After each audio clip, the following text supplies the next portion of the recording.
రాజయ్యపేట గ్రామం వచ్చి మత్స్యకారుల వేదనని విన్న తర్వాత రామచంద్ర యాదవ్ గారు ఇలా అన్నారు. కూటమి ప్రభుత్వం నన్ను రాష్ట్రంలో తిరగకుండా అడ్డుకోవడానికి శతవిధాలుగా ప్రయత్నిస్తుందని పోలీసు యంత్రాంగాన్ని అడ్డం పెట్టుకుని దోబూచులాడుతోంది. చేసేదేమీ లేక కుటిల ప్రయత్నాలు చేస్తుంది. వీటన్నింటినీ భయపడేది లేదు. ఇలాంటి కుటిల ప్రయత్నాలు ఎన్ని చేసినా వెనక్కి తగ్గేది లేదని చెప్పారు యాదవ్ గారు.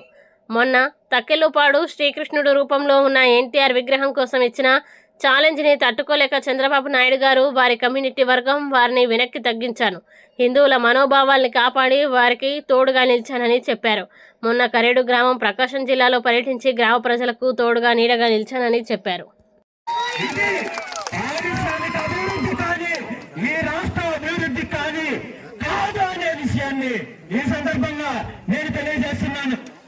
ఎందుకంటే ప్రభుత్వానికి నిజంగా చిత్తశుద్ధి ఉంటే, నిజంగా పారిశ్రామిక అభివృద్ధి చెయ్యాలి అనుకుంటే ఈ రాష్ట్రంలో లక్షలాది బీడు భూములు, వ్యవసాయానికి పనికిరాని భూములు, అనేక రకాలుగా అవకాశాలు ఉన్నప్పటికీ కూడా అధికారంలోకి వచ్చిన ప్రతి ప్రభుత్వము ఈ రాష్ట్రంలో ఒరిస్సా బార్డర్ నుండి ఇటు తమిళనాడు బార్డర్ వరకు ఉన్న తీర ప్రాంతాన్ని టార్గెట్ చేసి ఒక పద్ధతి ప్రకారము ఈ తీర ప్రాంతాన్ని మత్స్యకారుల సంపదను కొల్లగట్టాలని చెప్పి ఈరోజు అభివృద్ధి పేరుతో ముందుకు వస్తున్నారు.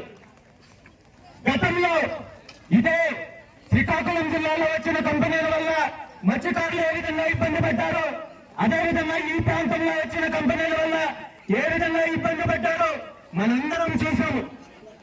అయినప్పటికీ కూడా మత్స్య సంపదను కావచ్చు, తీర సంపదను కావచ్చు, బీచ్ స్టాండర్డ్ కావచ్చు, అనేక రకాలుగా కుట్రలు చేసి ఎంఎన్సీ కంపెనీలకు, విదేశీ కంపెనీలకు, ఖండాంతర కంపెనీలకు మీ వాటాల కోసము, మీ అవినీతి కోసము కక్కుర్తి పడి ఈ రోజు వేలాది మంది, లక్షలాది మంది మత్స్యకారుల కడుపులో మట్టి కొట్టి మీరు అవినీతి చేయడానికి ప్రయత్నం చేస్తున్నారంటే మత్స్యకారులు క్షమించిన, ప్రజలు క్షమించిన, భగవంతుడు క్షమించడు,